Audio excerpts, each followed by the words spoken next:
everyone. Today we're going to be making a delicious vegan tiramisu, which is one of my absolute favorite desserts. I'm so excited to share this recipe with you. I actually shared it about 5 years ago, and while a lot of the recipe hasn't changed, I did make a few tweaks and updates, and it's even better than it was. I'm so excited to be resharing it with you again. It was one that everybody has really loved, and it always comes out so delicious. It's also perfect for summer because it essentially is a no-bake dessert. We do have to make the Ladyfingers, but then after that, it just goes in the fridge, it chills overnight, super easy. You can make it way ahead of time of any event that you have going on that you want it for, and it's absolutely delicious. As always, the full written out recipe is on my blog. The link is in the description box down below. I also include any links for things you may need, and I write out the ingredients as well. So with all that being said, let's get into it, and I hope you enjoyed this video. To start off our vegan tiramisu, we're gonna make our Ladyfingers. So in a bowl, I'm just adding organic sugar and chickpea flour together, and I'm going to use a whisk to mix that up, and then we're going in with some water, and we're just going to mix this up until it kind of turns into what will look like a dough. The chickpea flour acts as an egg replacer for our Ladyfingers, and then once it turns into that sandy Play-Doh consistency, we are ready to move on. So we're just going to add in a little vanilla extract, of course, add in that vanilla flavor. I feel like you have to add vanilla extract when you bake something, and then we're just going to mix that again. Then I am going to measure out my flour. So I have my scale, and then I'm going to add my sieve on top. I'm going to sift in my dry ingredients. So I'm doing baking powder, cornstarch, and the all-purpose flour. Sifting in your dry ingredients just helps to make a smoother, better dough. I do recommend doing it. If you don't want to do it, you can take all of your dry ingredients and put them in a bowl separately and then use a whisk, just like we did in the beginning, and that also kind of creates a similar effect. It truly only takes a few seconds to sift something, and it does make a big difference in the quality and end result of your baked goods.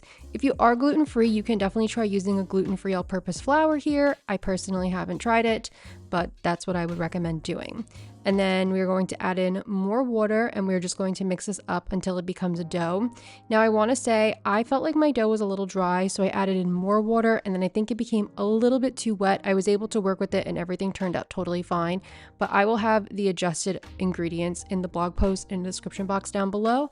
So hopefully you don't encounter as sticky and wet of a dough as I was dealing with. Again, it totally came out fine. Everything was delicious.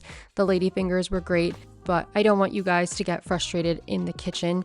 And because the dough was not coming together as easily as I would have liked, I did get in there with my hands and just kind of squeezed it. In all honesty, I probably just needed a bigger bowl, so I had the space to do what I needed, but I always love using these really cute, pretty bowls for you guys. So definitely use a little bit bigger of a bowl than I'm using here. So this is where I added in the water, and then I mixed, and then again, I went back in with my hands, and it's fine. It's totally fine, especially because these get soaked in the coffee later anyway, so it really doesn't matter. They don't need to be the most beautiful looking Ladyfingers in the world. And unfortunately, you cannot buy vegan Ladyfingers, at least none that I've seen before, because they do typically contain egg. So if you wanted to skip making homemade Ladyfingers because you just don't feel like doing it, which I don't entirely blame you, because as you could see, it was a little bit of an involved process. Not hard, but just obviously I'm sitting here mixing this dough for a while. You can always use a store-bought like cookie or biscuit or something that is a little bit harder. I would almost say a biscotti would be perfect, but you don't want to use a biscotti because it has egg in it also, but something that's harder. Do you know what I mean? Because we're going to soak it and it all sits, so we don't want it to be mushy from the start. So now our dough is ready to go. Again, like I said, I felt it was a little wet, so I was flouring my hands ahead of time. But all you're going to do is scoop about 2 tablespoons and then roll it between your hands, and you're making that classic Ladyfinger shape. And then we're going to bake these in the oven for about 10 to 15 minutes. It really depends on your oven and how it runs, but you want them to, of course, rise and look, cooked and baked. They don't need to be golden brown, but they are a little bit darker in color, and that's it. You'll let them cool, and then while they're cooling, we're going to make the cream. So we're doing silken tofu and firm tofu. Both of these together work to make a really nice base for our tiramisu cream. When I originally created this recipe, I only actually used silken tofu, and then I added in the firm tofu now, and I love the difference it makes. I also love having more of this cream, the sweet cream, because it's so good. And then we're going in, of course, with sugar, organic cane sugar, and we're just going to blend this up. My blender was way too small. I needed a bigger blender. So after I blended for about 15 seconds, I added in the rest of my sugar and some vanilla extract. Now, traditionally, tiramisu uses mascarpone cheese. Obviously, I don't even know of any vegan substitutes that exist for that. And of course, I could have made it homemade, but this has the total same effect and it's so delicious. So right now you could see it's all blended, but it's a little liquidy. Now we're going to take a plain vegan cream cheese. You can use any vegan cream cheese here that you like. I do prefer Kite Hill, but any one that you like is good. And just obviously make sure it's plain. Don't use like a chive or something here. And now we're going to add this into the stand mixer and we're going to whip it up. This vegan cream cheese has been softened. It's been sitting out for a little while. So we just whip it for about 30 seconds to a minute, get it nice and aerated. Add in everything that we blended up before and then let this whip up again, and it will turn into a much thicker mixture than it was a few seconds ago when I showed it to you guys. It still has movement, but as you could see, totally different consistency and texture than what we were just working with. Moves much slower and falls off the spoon slower.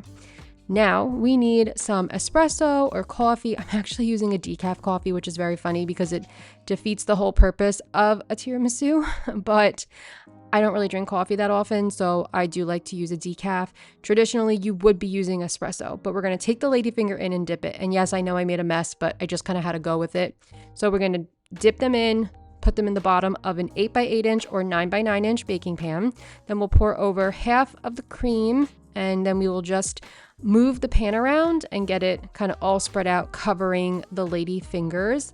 And in case you guys didn't know what tiramisu means, it actually means pick me up. And because it has the caffeine in it from the espresso. So it's very funny actually when you see non-caffeinated versions of tiramisu, and I always get a little chuckle out of that, but also I'm doing it too because I'm using decaf here. So again, then we just repeat the process of layering those ladyfingers, and then I had one left over, so I looked for little spots to squeeze it in and broke it up.